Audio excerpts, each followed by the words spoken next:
Hello guys, welcome back to the new episode of Kavita Singh vlogs. कैसे हैं आप सब? उम्मीद है आप सब बेहद अच्छे होंगे। सो बेसिकली मैंने ये व्लॉग इसलिए आज स्टार्ट किया है। मैं ये जानना चाह रही हूँ सीबीएसई से कि ये किस तरीके के सेट्स आप बना रहे हैं बोर्ड एग्ज़ाम्स के लिए, क्योंकि मुझे नहीं लगता कि ये जो पैटर्न है जो एग्ज़ाम्स का आ रहा है, चाहे वो सेट 1 हो, 2 हो, 3 हो। अभी मैंने फ़िज़िक्स का क्लास 12 का पेपर देखा। It is extremely difficult. मुझे सोचने में काफ़ी टाइम लग रहा है उन क्वेश्चन को। सो इवन मैंने 10th का जो सेट 3 देखा, उसमें भी इतने कुछ भी सब कुछ इतना घुमा फिरा के दिया हुआ है। तो इस तरीके का लेवल जो है वो सेट क्यों किया जा रहा है, मुझे समझ नहीं आ रहा। सीबीएसई क्या चाह रही है कि बच्चों की परसेंटेज डाउन जाए? क्यों इतना? मुझे एक तो ये यूट्यूबर्स जितने भी आ रहे हैं, ये यूट्यूबर्स ने सबने ही इतनी ज़्यादा बच्चों का माइंड वॉश कर दिया है कि बच्चे टोटली डिपेंड हो चुके हैं। वो बिल्कुल अब किताब को खोलते ही नहीं है, वो सिर्फ यूट्यूब वीडियोस देख के बैठ जाते हैं। वो 4-4 5-5 घंटे की लाइव सुन रहे हैं और लाइव सुनने के बाद वो पेपर अटेम्प्ट करने जा रहे हैं। तो मुझे समझ नहीं आ रहा कि अगर यूट्यूबर्स जो हैं वो अगर लाइव आकर ये बता रहे हैं और वो डंके की चोट पे कहते हैं कि ये आएगा ही आएगा, तो ऑब्वियसली बच्चा जो है वो इन्फ्लुएंस होगा और वो देखना ही चाहेगा। लेकिन उसका जब वो बच्चा देख रहा है और जब वो एग्ज़ाम दे के आता है और एग्ज़ाम उसके हाथ में क्वेश्चन पेपर वो इस तरीके का सेट हो रहा है जहाँ पे उसको पास कुछ भी डायरेक्ट क्वेश्चंस नहीं आ रहे। वो क्वेश्चंस की स्टेटमेंट, क्वेश्चन का सेंस, क्वेश्चन का एसेंस, क्वेश्चन की जो क्रिएटिव लॉजिकल थिंकिंग है वो टोटली डिफरेंट है। वो वही बच्चा अटेम्प्ट कर पाता है, वो वही बच्चा अटेम्प्ट करेगा जिसने पूरे साल पढ़ाई की है, जिसने किताबें खोल के देखी है, जिसने पूरा एक एक चीज़ को पढ़ा है। जो वीडियो देख के जा रहा है वो सिर्फ लिमिटेड चीज़ें ही कर पाएगा। तो ये क्यों किया जा रहा है? और पेपर इतना लेवल क्यों सेट किया जा रहा है क्वेश्चन पेपर का, जबकि पता है कि बोर्ड एग्ज़ाम्स हैं? तो क्यों?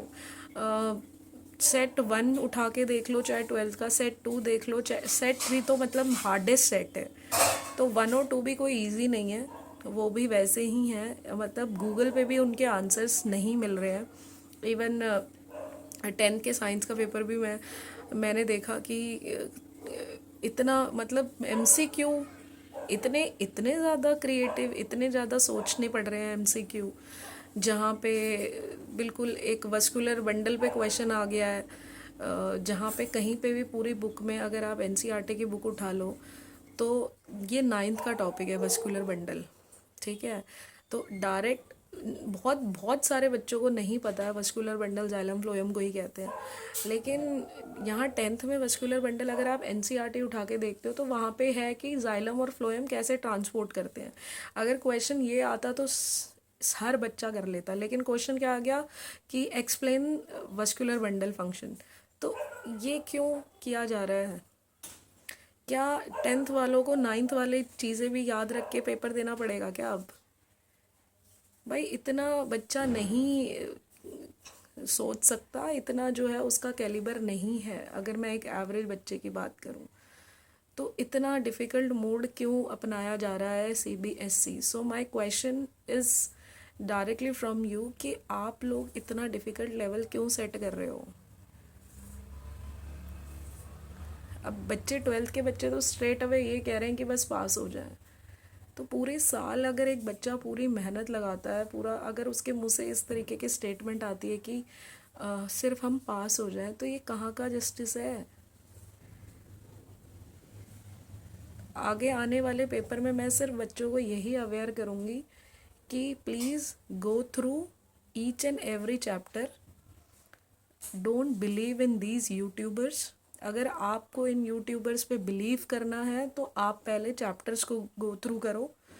चैप्टर्स के हर एक टॉपिक, हर एक एनसीईआरटी के क्वेश्चंस को एक बार पढ़ लो, रीड कर लो। उसके बाद अगर आपके पास टाइम बच रहा है then you visit these social sites and see and explore the things. जब जाके आप इन यूट्यूबर्स पे भरोसा करो। Really disappointing. इस टाइम मुझे समझ नहीं आ रहा, हर बार इतना पेपर इजी आता है 10th का 12th का, लेकिन इस बार पता नहीं क्या ही हो रहा है। सो लेट्स फिंगर क्रॉस्ड कि अब जो पेपर आए वो ऐसे ना आए और अच्छे आए। Thank you so much.